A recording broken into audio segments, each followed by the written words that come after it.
Ramaswamy did the same thing I did. We both started drug companies that focused on buying other drug companies' drugs that they didn't want anymore. And that's still a really good space to be if you know how to do it. It's just not easy. You have to be very prudent and careful. And Vivek's one of his first acquisitions, to be sure, was a mistake. You know, he bought a drug, in fact, that I may have even introduced him to, that we were considering buying. And it ended up going to him, and the big pharma in question was 𝗥𝗖𝗎𝗏. I remember the 𝗥𝗖𝗎𝗏 guy giving me a phone call saying, hey, we have this other party, and they may not follow through. Do you want to buy it still? And we were like, oh, we'll think about it. And the other party was Vivek. So that drug ended up not working. And I think Vivek wished he never bought it in the first place. But he was able to float a $1 billion company immediately with just buying the drug for just $5 million. Investing isn't just about plugging in numbers. If it were that easy,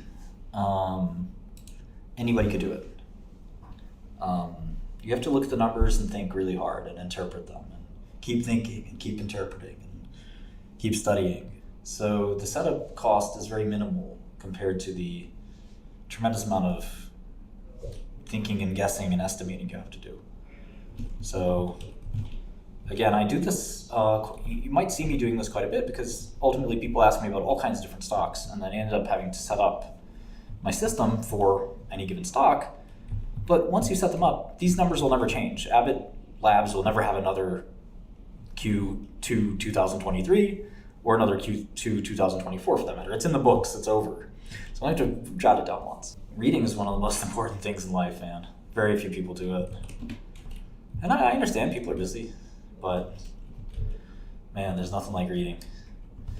My friend, one guy I admire a lot, and I talk to her now and then, Mark Andreessen, is a avid reader, and most of the smartest people I know are avid readers, and I would encourage you all to do the same.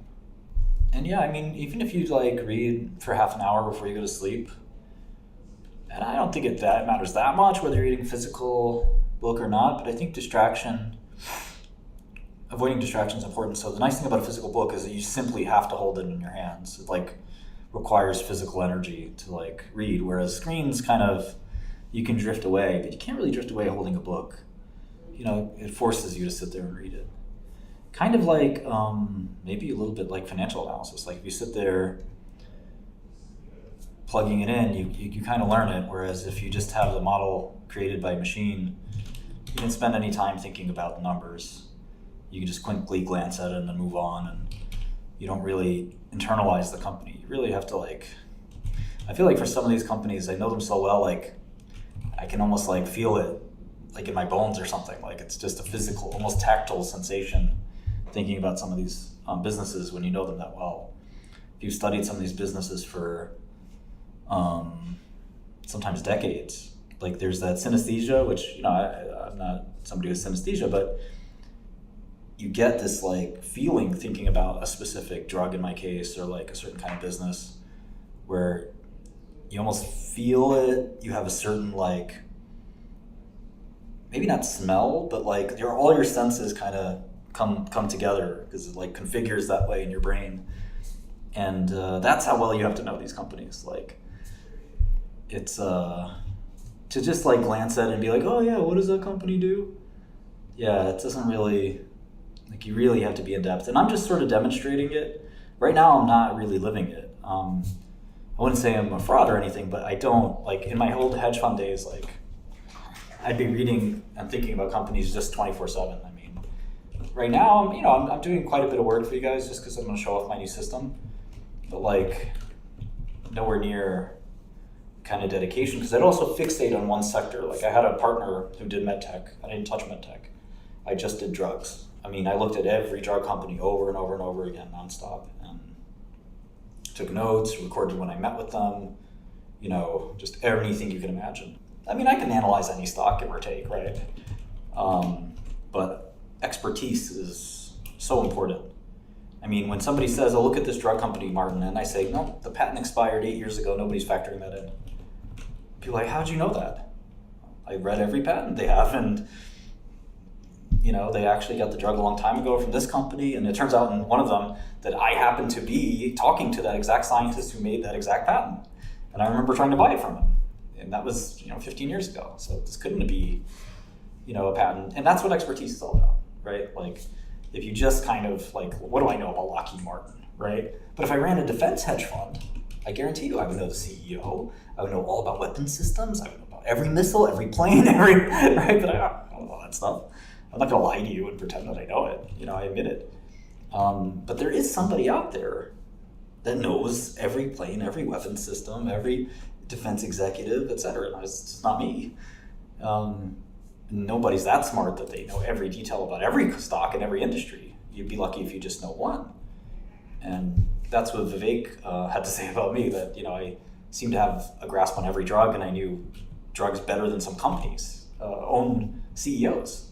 And I'd say that's probably true. But Vivek's are very nice and complimentary, but it comes with a lot of hard work. And I certainly had a lot of challenges in that period of my career, and I even did some things I wasn't necessarily proud of. I think Vivek got some of that information wrong, but I also respect the fact that he had to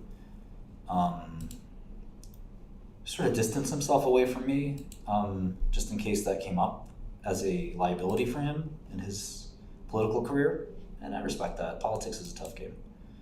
I didn't have a background in biotech, or in biochemistry, or chemistry, or biology, but I went to this very unique high school for kind of these like extremely intellectually gifted people, and I loved science. I found it to be riveting, and I studied it, and we had a really rigorous experience studying science. I learned a lot. Many people who attended my high school would agree that the hardest courses they ever had in their academic career, most challenging, were the ones in high school. And we were, really capable at a really young age, and I'm really proud of that school. I gave them the biggest donation they've ever received in the school's history, as a thank you for the tremendous education I got there. And it was less about the things I specifically learned, although I did learn a lot about science. It was more about, just the thoroughness, the attitude, what it really takes to be excellent. When you think you know a lot, and then you meet some other kids that are like, wow, these guys are really smart. I thought I knew computers and computer programming, and when I was 11 or 12, that's when you start this high school. It's a 6-year program. I met this kid, 𝗕𝗏𝗃𝗬𝗃, and David knew programming. I thought I knew programming. David knew programming, and he was 11 years old, and he was already a C++ master. And I knew a little bit of C++, but if you're never around people like that, and I grew up in a part of Brooklyn where, I was around kids who didn't have a future, and they didn't necessarily want to have a future, some of them. Some of them did, but didn't have the maybe capability or the luck or whatever. And just a really lucky opportunity for me. But, there were a lot of people I grew up with that didn't do so well. Some of them, God forbid, even went to prison. I know, shocking, terrible. Yeah, it's funny how so many people like this are going to prison. Sam Bankman, someone like him should really not be going to jail. Super smart guy. Strip him of his, rights, give him a big fine, but I don't know, MIT students shouldn't be going to jail unless they do something really egregious, and I'm not sure Sam did something that egregious. No different from what any bank does, and he's an offshore company. It's not violating U.S. leverage or anything. Look, I don't think he did something good, but I'm not sure that he was this terrible sinner. I don't think you should be thinking about what your school is as limiting you. You're your own individual. It doesn't matter what school you went to. That's really not something that's going to distinguish you. You got to distinguish yourself in other ways. For example, your work. I have a friend who's 19, got a job at OpenAI. You distinguish yourself. There's no target school. There's no school at all. You got to differentiate yourself as somebody worth looking at, worth thinking about. Why should I even know you exist? Oh, because you went to a college? So because you went to some college, I should pay attention to you now? I'm still going to treat you as a nobody. I don't care what college you went to. 𝗥𝗍𝗄𝗣𝗍𝗍 speedrun has definitely happened. Nobody cares about your degree. People only care about what can you bring to the table. Are you smart or not? That's it. Are you accomplished or not? Do you know what you're talking about or not? And guess what? Everything I'm showing you is something someone on Wall Street would hire you for. Everything I study, these industries and the details, that's all something somebody would hire you for. So why aren't you doing it? Why aren't you acting like it's game time? Because it's game time. Do you want to act like it's timeout? You want to act like it's the off season? Go learn about semiconductors. Go learn about pharma. Go learn about something where you can talk about it and I don't laugh at you. You can talk about it and say, oh, that's interesting. I didn't think of it that way. Where you can type in this chat, oh, Martin, you're looking at this stock. Well, you know, I happen to know blah, blah, blah, blah, blah, and blah, blah, blah about it. And I say, wow, you're a smart guy. Or no, I'm blocking you and banning you because you're talking about these nuts. You want to be rich? Do you want to control your destiny? Yeah, but Sir Steve Cohen, I have this degree. I went to this good school. Trading $12 billion right now. Do you think I care what school you went to? Get out of here. What do you know about Intuit?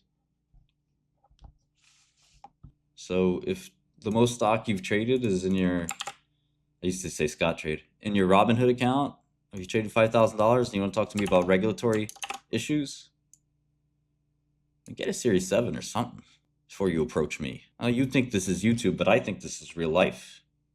Okay? You're nervous when you, be nervous when you type to me. It could change your whole life. Yeah, you can't make money trading microcaps. What are you gonna do? Go to Citadel? I'm a microcap specialist. I'm a specialist at putting $200,000 into some random stock. Is that a career? What does value investor even mean? Are there investors that buy things that they know are worth less than what they're paying for? They don't like value? Are there value investors that don't like growth? I hate it when my company's revenue grows a lot. I want my company's revenue to decline. It's just a stupid term. If you're going to do microcaps, just do private equity. It's a lot better. It's the same skill. I think you should learn a little bit about investing if you're even in the corporate world or you want to be a big shot in the corporate world. I mean, I guess if like your angle is you want to be a corporate leader, it's probably like some like lesson plan that I could give that's like more tiered towards that. So this is all in Danish krone, which are around, the krone is around 7 to 1, I want to say. It's like 6.5 or 7 to 1. The whole of Denmark is doing really well because of Ozempic. It's like their economy is just growing because NOVO NORDISK is growing. That's pretty awesome when you're such a successful company that you're growing the whole economy of your country. Oh, we're close to 8 now? Okay. Yeah, Samsung's like that, isn't it? Isn't it? Is Inditex like that, really, in Spain? We had dunked on obesity drugs for so long in pharma. We really, we're slipping there. They caught us slipping. Eli Lilly caught us slipping. NOVO NORDISK caught us slipping. And now we're all jelly. We were never jelly of obesity before. In fact, we laughed at it. Now they're laughing at us. Why didn't Pfizer focus on GLPs? Why did Pfizer decide they wanted to do COVID, the China flu, when they could have made beautiful Ozempic? You ever been to Denmark? They're all beautiful people. Yeah, World Liberty Financial is literally the worst name ever. And like everyone says, this dude, look at this guy. Everyone says he's a scam artist. And just look at this. You got all these people here. Okay, president's sons. All right, real estate legend. Okay, his sons, they're in suits, they're looking good. This guy is the quant, obviously. This guy maybe could be a little autistic. This guy also has some pure autism. At least though, he's wearing a suit. Okay, he's wearing some kind of suit, and he's also, you notice how skeptical he is. He's looking just like, maybe this is a scam. He's just figuring that out during the photo. During the photo, he's like, I don't know. I don't know about this thing. Look at him. What kind of photo is that? I don't know, man. What kind of skeptical. This guy looks like he likes to party. Okay? And he probably doesn't belong here, but he's here for as a favor or something like that, you know?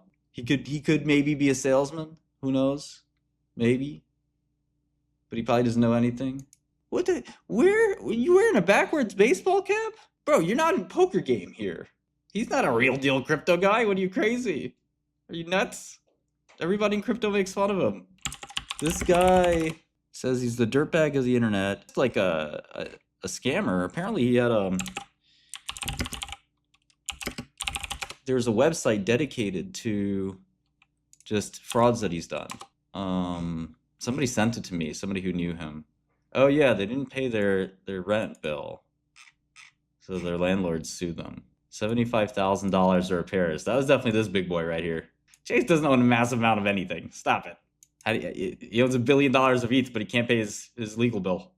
There's also this Doe finance thing. They got drained. Boast of lavish lifestyles amidst a trail of debt. He's not doing a good job with this thing, I'll say that. Nobody's buying it. Not even 5% sold? Not even 15 million? Bro, we traded $1 billion of DJT with Barron in the first 24 hours, and we didn't even have his dad. Trump's like literally recorded videos promoting the chief crypto advocate. No, Trump just likes making money. He'll lend his name out for a quick mill, and to him, it's the same thing as lending his name out for any other product. You want a promo from me? I don't care what the product is. It's $1 million. All you have to do is look at somebody's track record. What's the biggest? It's the simple thing I ask somebody in an interview if they're trying to show off. What's the biggest thing you've ever done? What's your biggest, most successful thing? If the answer is like, I sold an online dating course, PEARSON PLC, $13 stock. It's amazing, you know, textbook publishers still very valuable in 2024, but I think the open source textbook trend is not going to take off. And like, to write a textbook, you need to pay somebody a lot of money. If I made an offer to buy Chegg, I think they would go to someone like Pearson and be like, please, please, Shkreli's trying to buy us out. And they're like, what? What's in Shkreli? The problem is if I were to buy it, I'd have to lever up 𝗏𝗏𝗘𝗏. So I'd have to put like $100 million of debt on 𝗏𝗏𝗘𝗏, raise another 100 million, and then make an offer. Like, I don't want to do all that. Now, if this was like a year from now, like when Retrophin, my first big successful company, was starting out, we were looking at acquisitions. Then when we went public, it was a lot easier because we could just raise money. It wasn't hard to raise capital. We did our first deal, and the rest was history. It became a $1 billion company off those simple deals. So Chegg would be one of those types of deals. I mean, I think the problem is it's still a little outside of my strike zone. My first deal with Retrophin was 60, actually it's not so bad, was 62.5 million. Chegg right now is 169 million. I thought it was more like 200 right now. So, I mean, probably a bid of 250 gets it done for Chegg. Yeah, they have a deal with OpenAI. So like, it's pretty funny to me when people are like, oh, OpenAI is going to put out of business. There's a lot of like issues with the quantitative. I mean, human psychology is all the same. So like the fear is business will be down 95% because of ChatGPT. And there's nothing we could do. That's the fear. Now, the reality is it is a problem, right? That's okay to acknowledge that. But the reality is business is down 5%. They have a deal with OpenAI, the maker of ChatGPT, to use all their advanced models and provide custom product for them. And, you know, they can do something to fight back. Their business isn't completely just ask for homework help. So that's really it. Bloomberg's probably got half his money in Bloomberg and then the other half in real estate, stuff like that. Chegg could probably double. It depends though. I mean, ChatGPT can give you homework answers for sure. Okay, so they're a little bit levered, like $1 billion in debt. but not much. They could easily lever up to stop Shkreli. Stop this miscreant from infecting our academic institutions. Pearson is committed to diversity, equity, and inclusion. Mr. Shkreli stands for none of those things. How could he run a business? It doesn't make sense. I'm sure some family owns Pearson or something. Cash flow for 2023 was £525 million. We don't do euros here. We have assessment and qualifications. Oh, so they probably do like tests. Yeah. Virtual learning. English language learning. Queen's English, of course. Workforce skills and higher education. That's our legacy textbook business. As you can see, we've diversified outside of just textbooks. We also do OSHA manuals now. So yeah, just actual textbooks deliveries are only 91 million out of 1.8 billion for that period. So even the textbooks, courseware, most of it's electronic now. Yeah, they probably do stuff like TOEFL or whatever. It's a modern business. Just because we listen to Oasis non-stop doesn't mean we don't learn something every now and then. Earnings per share in pence, of course. Not Michael Pence. All right, it's 20 times earnings for last year's earnings. But they're not growing. An interesting price to pay. Yeah, I don't think LibGen's going to be a problem for them. I mean, their actual revenue from textbooks is pretty low. A lot of it is assessments and qualifications. Yeah, I don't do a great British accent, but c'est la vie. Clinical assessments. So this is their biggest business. I've never heard of these. BASC 3. Well, WACE is psychometrics. We know what that is. Oh, wow. Wechsler Adult Intelligence Scale 5th edition, only $1,649. Digital assessments for schools. Motor skills assessment, K through 12 assessments. So you can see assessments is about half their business. So I'm guessing like if somebody's trying to run their like citywide test or something like that. Pearson's is interesting. I mean, it honestly seems like a short. The company hereby announces 𝗓𝗡𝗄𝗧𝗧𝗏 has resigned from his role as CFO. It's Tuesday, isn't it? It's Tuesday, isn't it? Thursday. We'll have a meeting on Thursday. All right, this stock, I don't know why maybe there's some latent value here, but it looks like a great short. Look at these cash flow numbers. You're gonna pay 10 billion pounds for 300 and 500 billion pounds of free cash flow? All right, mark it down, Jamie. Short Pearson. 1346, we're shorting Pearson. Chart looks lovely, lovely. Auto filled, auto partially filled. Funds on hold. Funds on hold forever. At least Adam is almost 17.